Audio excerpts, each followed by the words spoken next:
Baik, bismillahirrahmanirrahim. Saat ini sekarang saya sedang bersama dengan Wakil Kepala Sekolah Bidang Kurikulum untuk bertanya berkaitan dengan tata kelola di SMA 9 Tasikmalaya, khususnya di bidang kurikulum. Baik, pertanyaan pertama, eh, bagaimana pelaksanaan guru dalam menyampaikan materi yang akan diberikan? Terima kasih ya untuk pertanyaannya. Yang pertama mengenai persiapan guru ya. Dalam melaksanakan kurikulum, pertama persiapan guru harus menelaah capaian pembelajaran ya, itu yang untuk kurikulum Merdeka. Kemudian dari capaian pembelajaran itu dicantumkan tujuan pembelajaran dan menyusun alur tujuan pembelajaran, kemudian menyusun modul ajar yang akan dilaksanakan dalam kegiatan pembelajaran. Kemudian di SMA 9 ini untuk kelas 10 dan 11 kurikulum Merdeka dan kelas 12 kurikulum 13. Yang kedua, bagaimana respon murid ketika pembelajaran berlangsung? Respon murid pada umumnya baik dan dapat mengikuti pembelajaran, dan walaupun ada di antara murid yang responnya kurang baik, itu persentasenya ya di bawah 2% katanya. Misalnya ada yang mengantuk misalnya di kelas, itu berarti responnya yang kurang baik itu, dan bisa ditindaklanjuti mungkin anak tersebut ada masalah mungkin di keluarganya, kurang tidur gitu ya, begadang atau bagaimana gitu ya. Nah itu pada umumnya respon murid dalam kegiatan pembelajaran baik. Kemudian bagaimana persiapan dalam mengajar para peserta didik? Persiapan dalam mengajar peserta didik, pertama setelah guru menyiapkan modul ajar sesuai dengan ATP dan CP-nya, kemudian guru melaksanakan kegiatan pembelajaran dengan juga menyiapkan ATK pendukung, kemudian sarana-sarana pendukung lainnya. Misalnya alhamdulillah di SMA Negeri 9 sudah menggunakan proyektor, kemudian ada juga yang menggunakan TV ya, sehingga kegiatan pembelajaran itu dapat disajikan dengan lebih menarik. Bagaimana langkah guru dalam menentukan sasaran perencanaan? Langkah guru dalam menentukan sasaran perencanaan ini bisa dengan tadi menguraikan dari alur tujuan pembelajaran, kemudian di dalam modul ajarnya itu sudah menyusun dengan lengkap langkah-langkah kegiatan pembelajaran yang akan dilaksanakan, sehingga dalam kegiatan pembelajaran benar-benar terlaksana dengan baik, efektif, dan bisa mencapai tujuan pembelajaran. Kemudian apa saja faktor penghambat dan pendukung dalam mencapai tujuan pembelajaran? Ada beberapa faktor penghambat. Yang pertama adalah minat siswa, kemudian yang kedua tingkat kemauan siswa dalam mengikuti pembelajaran, kemudian ada juga dari gaya belajar yang bermacam-macam gitu ya. Ada yang gaya belajarnya visual, kemudian audio visual ya, auditorik, kemudian kinestetik. Nah sehingga terkadang ya untuk anak-anak tertentu yang misalnya yang kinestetik ada kesulitan dalam mengikuti kegiatan pembelajaran yang lebih banyak auditori gitu ya. Kemudian hal yang mendukung, alhamdulillah di sini pertama guru-guru yang ada di sini sudah memenuhi kriteria jumlah guru sesuai mata pelajarannya juga sudah terpenuhi. Kemudian sarana prasarana yang ada di lingkungan SMA 9 juga alhamdulillah sudah baik ya, seperti tadi proyektor dan TV itu hampir di setiap kelas itu bisa menggunakan alat-alat tersebut untuk kegiatan pembelajaran. Tadi ada yang disebut dengan job differentiation dalam satu kelas itu tindakannya beda-beda. Bagaimana keterlibatan masyarakat dalam meningkatkan kualitas pembelajaran? Di sini keterlibatan masyarakat, terutama masyarakat di lingkungan sekolah ya alhamdulillah proaktif ikut membantu ya dalam kegiatan pembelajaran dan bisa mendukung kegiatan pembelajaran. Misalnya tidak membuat keributan, bising gitu ya di lingkungan sekolah. Kemudian yang kedua misalnya ada di lingkungan masyarakat juga yang kita jadikan sebagai narasumber. Misalnya dalam kegiatan P5 ya beberapa waktu yang lalu kami mendatangkan pemateri untuk pembuatan payung gelis yang kebetulan itu masih di wilayah sekitar sekolah yaitu daerah Panyingkiran gitu ya. Nah itu juga jika ada yang memiliki kompetensi tertentu ya kami mengundang untuk membantu kami dalam melaksanakan kegiatan pembelajaran ataupun kegiatan-kegiatan lainnya. Kemudian orang tua murid juga sebagai bagian dari masyarakat dapat berpartisipasi aktif ya, terutama memfasilitasi putra-putrinya untuk mengikuti setiap kegiatan pembelajaran dengan baik. Yang berkaitan dengan kelebihan dan kekurangan serta solusi. Apa sebenarnya kelebihan dari SMA 9 dibanding dengan sekolah lain? Yang pertama kelebihan SMA Negeri 9 itu lokasi ya, tidak terlalu pinggir gitu ya. Kemudian dilalui oleh jalur angkutan kota ya, sehingga ini ya cukup mudah akses untuk bisa datang ke SMA Negeri 9. Kemudian dengan adanya sistem zonasi ya, tempat tinggal siswa juga tidak terlalu jauh dari sekolah. Nah, kemudian kelebihan lainnya ya, kita SMA Negeri 9 ya alhamdulillah kita sudah berakreditasi A itu sejak ya sudah lama sekali ya, udah 3 kali akreditasi itu kita A terus gitu ya. Nah, itu kelebihannya, dan kami juga alhamdulillah memiliki prestasi-prestasi di antara siswa-siswa kami, banyak yang berprestasi baik di bidang akademik maupun non akademik. Sekarang terkait dengan kelemahan. Ya, kelemahan mungkin di sini beberapa hal yang perlu kita perkuat mungkin ya, di antara SDM gitu ya, di antara SDM baik itu tenaga pendidik ataupun tenaga non-pendidikan itu ada beberapa yang kedisiplinannya ya belum maksimal gitu, masih ada hal-hal yang mungkin perlu ditingkatkan lagi, misalnya masih ada yang datang terlambat gitu ya.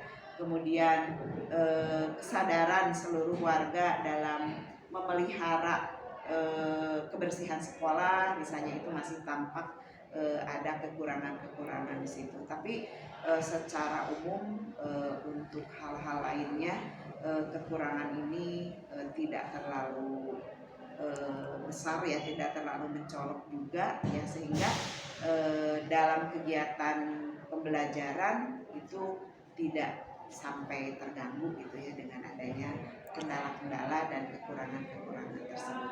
Kemudian yang dari dulu mungkin ya, ini kekurangan yang sulit kami memecahkannya adalah luas area SMA 9 itu ya kan seharusnya idealnya SMA itu areanya itu tidak kurang dari 2 hektar ya. Sedangkan SMA 9 ya masih jauh dari itu. Nah, sehingga lingkungan yang seadanya luasnya segini itu ya kami maksimalkan, kami manfaatkan untuk bisa terlaksananya kegiatan pembelajaran, kemudian terpenuhinya segala sarana dan prasarana yang dibutuhkan. Mungkin ini terakhir ya Bu, bagaimana cara Ibu memotivasi pada guru-guru agar tetap semangat dalam mengajar di berbagai kondisi? Ya, ada beberapa motivasi mungkin ya, diantaranya dalam kegiatan-kegiatan yang kita sampaikan. Pertama, motivasi yang rutin itu kita laksanakan pengajian gitu ya. Dengan pengajian ya orang diberi sentuhan gitu ya, bagaimana bahwa kita mengajar itu bukan hanya melaksanakan tugas, tapi kita sedang beribadah, dan itu akan bernilai dan berpahala ya di sisi Allah Subhanahu wa taala. Ya, itu yang pertama, dihimbau dari segi itu.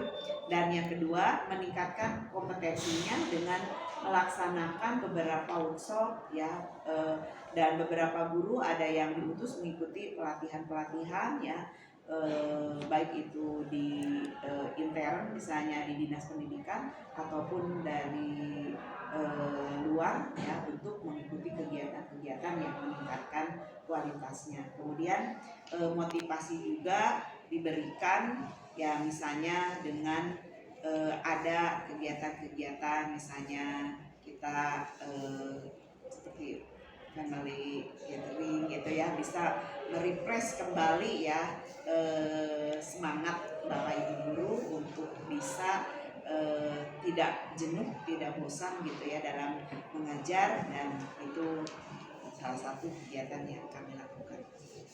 Baik, Ibu Haja None, terima kasih.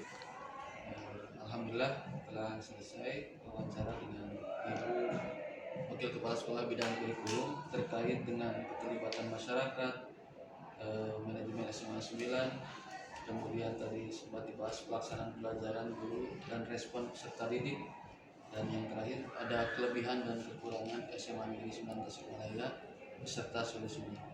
Demikian, terima kasih sekali lagi. Wassalamualaikum warahmatullahi wabarakatuh. Baik, bismillahirrahmanirrahim. Sekarang sedang berada di ruang tata usaha SMA Negeri 9 Tasikmalaya bersama dengan Ibu Ipah, salah satu staf tata usaha di SMA Negeri 9 Tasikmalaya. Pertanyaan pertama pada Ibu adalah apa saja yang dilakukan dalam administrasi di SMA? Mengisi buku induk siswa, mengerjakan buku mutasi siswa, mengisi buku klaper siswa, mengentri ke Dapodik data siswa peserta didik kelas 1, 2, 3, Masuk membuat absen, membuat buku nomor induk siswa. Ini apakah yang dilakukan dalam membantu kegiatan penerimaan peserta didik baru? Menerima pendaftaran siswa baru.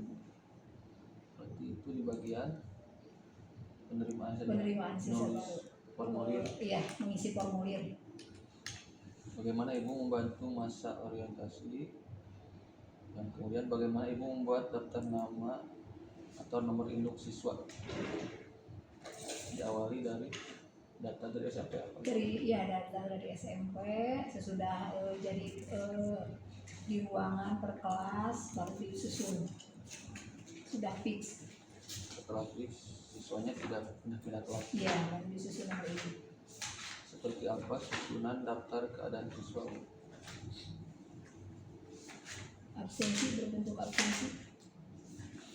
Misalnya di kelas dimaksimalkan sampai 36. Iya, 36. Maksimalkan 36. Apakah Ibu membuat usulan peserta ujian? Ya, di data Dapodik. Kalau sekarang kan tidak ada ujian nasional, tapi adanya Ujian sekolah. ujian sekolah tetap. Tetap. Itu membuat usulan Iya, peserta ujian. membuat usulan di daftar Dapodik. Biasanya itu terkunci pada saat di bulan November. November. Berikutnya, apakah Ibu membuat data statistik tadi Itu mau dibuka. itu di BK? Kemudian, apakah faktor pendukung pelayanan administrasi?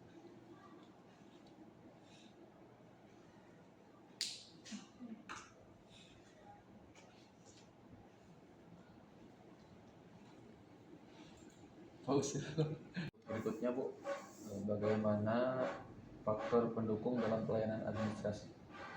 Kelengkapan data dari siswa, kerjasama dari wali kelas sehingga memudahkan mengisi ke aplikasi Dapur. Kalau untuk faktor penghambatnya? Kurang kesigapan siswa dalam memberikan data. Jadi itu yang membuat administrasi terlambat gitu ya Bu? Ya. Baik, itu saja yang bisa disampaikan. Terima kasih kepada Ibu Ipang yang sudah memberikan waktunya untuk wawancara mengenai tata kelola khususnya di administrasi atau tata usaha SMA Negeri 9 Tasikmalaya. Bismillahirrahmanirrahim. Assalamualaikum warahmatullahi wabarakatuh. Alhamdulillah, untuk menyelesaikan salah satu tugas UTS perkuliahan, ditugaskan untuk membahas tentang tata kelola pendidikan, yaitu meliputi transparansi, akuntabilitas, sistem pengendalian manajemen, sistem informasi manajemen, serta efisiensi penggunaan sumber daya. Atau tata kelola governance merupakan suatu proses yang dilakukan oleh suatu organisasi masyarakat untuk mengatasi permasalahan yang terjadi. Kali ini saya sedang bersama dengan salah satu guru di SMA 9 Tasikmalaya, tepatnya Ibu Nuni, sebagai guru bahasa Inggris. Kita langsung saja bertanya ke Bu Nuni berkenaan dengan bagaimana persiapan guru dalam mengajar. Silakan Bu. Oke, terima kasih ya untuk Pak Guru Amin atas kesempatan hari ini. Oke, untuk persiapan mengajar terutama materi dalam belajar bahasa Inggris ya, ada beberapa hal yang saya siapkan, diantaranya yang pertama selain membuat yang pertama itu modul ajar, kemudian yang kedua kondisi fisik kita sehat jasmani juga ya, kondisi fisik yang fit, kemudian kondisi anak-anak juga kita siapkan karena pada saat mereka dalam KBM berarti kita harus siap semuanya sehingga pembelajaran yang kita capai akan lebih mudah atau lebih maksimal tujuan yang kita inginkan. Seperti misalkan kita masuk kelas, kondisinya kita bertanya kondisi mereka pada akhir pekan, apa yang mereka lakukan. For example, okay, how about your last week? Did you enjoy your weekend dan sebagainya. Itu memang membuat mereka happy. Itu mungkin selain mungkin nanti ke materi kita berikan gambar-gambar atau video yang menarik untuk memancing mereka memulai pembelajaran. Kemudian yang kedua, bagaimana pelaksanaan guru dalam menyampaikan materi yang akan diberikan? Oke, untuk pelaksanaan di kelas terutama ya setelah kita memberikan pertanyaan normatif atau misalkan kalau dalam bahasa Inggris training ya atau dalam bentuk lisan, kita langsung misalkan menampilkan gambar yang menarik ataupun video-video yang berhubungan dengan materi. Tapi kita pancing dulu misalkan apa yang kamu suka, kemudian apa yang kamu bayangkan dan pendapat Anda. Dan pastinya kita berikan dokumen atau sejenisnya. Pelaksanaannya ketika sudah mengarah ke yang materi kita tuju, contohnya misalkan dalam materi naratif, ya anak-anak tinggal langsung nanti mengekspresikan atau langsung ke materi pokok dengan misalkan memberikan respon apa yang dimaksud dari materi yang kita lakukan. Berkaitan dengan respon, Ya. bagaimana respon murid ketika pembelajaran berlangsung? Responnya cukup kondusif memuaskan ya, maksudnya dalam arti ada topik-topik tertentu yang si anak lebih excited untuk belajar, misalkan kalau naratif kita berikan gambar-gambar cerita tentang Samburiang ataupun misalkan cerita dalam beberapa daerah seperti Malimpung sebagainya. Jadi kita kita merangsang pertanyaan anak untuk memancing, misalkan apa pesan moral yang ingin disampaikan, kemudian apa yang mau lakukan dalam penerapan saya. Ketika saya misalkan memberikan pertanyaan si anak responnya, dan saya salah satunya memberikan hadiah ya, berupa wanita itu berupa permen atau misalkan hadiah, dan mereka sama-sama itu mungkin kemudian tanya ke anak supaya pembelajaran lebih menyenangkan, dan sasarannya mungkin lebih tepat akan lebih mudah dituju.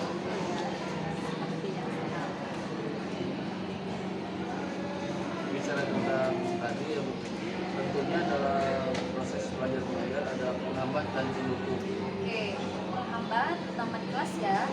Pertama mungkin faktor jam mengajar yang kita misalkan di akhir ya, contohnya di jam menjelang pulang, kadang-kadang kondisi anak belum atau tidak semaksimal pada saat awal jam mengajar mulai atau pagi-pagi. Banyak faktor juga yang tak mungkin mengelola atau hal yang lainnya. Yang kedua adalah faktor ketika how to communicate dalam berbahasa atau berkomunikasi. Karena saya mungkin berbahasa Inggris, komunikasi mungkin salah satu hambatan yang kadang-kadang cukup ya membuat anak tidak percaya untuk berbicara atau menggunakan kata. Tapi sebisa mungkin saya harus bisa mengenali bagaimana si anak mau mengeksplor kemampuan, entah itu dengan memberikan gambar, hadiah dan sebagainya.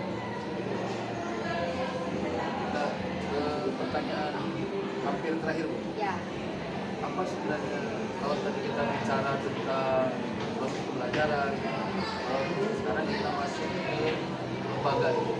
ya. Apa sebenarnya kalau kelebihan lembaga sebenarnya dibanding sekolah lain? Kelebihan mungkin dari pelayanan mungkin ya ke anak yang saya rasakan, terutama untuk kegiatan kesiswaan baik dalam perlombaan bidang sains ataupun non sains atau dalam olahraga dan seni, tentang apresiasi dan apa ya semacam kesempatan tapi itu dari segi pembimbing, kemudian fasilitas dan sebagainya. Selain mungkin dari financial juga ya, sampai saat ini cukuplah untuk menunjang si anak mengeksplor kemampuan atau prestasi. Kelebihan. Ya, Sekarang kelemahannya. kelemahannya mungkin perlu ditingkatkan kembali ya untuk sarana lainnya. Misalkan kalau olahraga sudah cukup ya di sini prestasi anak cukup membanggakan sini, tapi mungkin media support atau support system yang lainnya seperti sarana kemudian yang lainnya menurut saya harus lebih dimaksimalkan. Itu kan sekarang pegang ekskul English Class. Ya itu sekolah. Terkait dengan itu, bagaimana Ibu berikan solusi dalam menanggulangi kelemahan di sana? Solusi karena mungkin di sini belum ada bahasa ya Pak. Solusinya mungkin saya sekali-kali ada join atau misalkan bergabung dengan sekolah lain untuk misalkan speaking contest atau misalkan kita latihan ya dengan mengundang tutor, tapi tutornya mungkin yang tutor yang sebaya lah ya dengan anak, semacam apa ya, solusi lebih kepada sharing aja lah bagaimana si anak untuk mengelola kemampuan mereka dalam apa speech contest ya, kerjasama dengan sekolah lain lah Pak ya, seperti itu. Atau mengundang juga misalkan ada native speaker, mungkin kalau ada kesempatan seperti pernah berdepan, tapi untuk saat ini belum ada kesempatan ada native speaker datang dan berbagi sehingga kemampuan anak untuk belajar bahasa Inggris lebih baik. Baik, terima kasih Ibu atas waktu dan kesempatannya memberikan gambaran mengenai tata kelola yang ada di SMN 9 Tasikmalaya, khususnya dari pandangan guru bahasa Inggris. Setelah kemarin ada dari wakil kepala sekolah, juga dari tata usaha. Demikian video yang bisa disampaikan, mudah-mudahan bermanfaat. Assalamualaikum warahmatullahi wabarakatuh.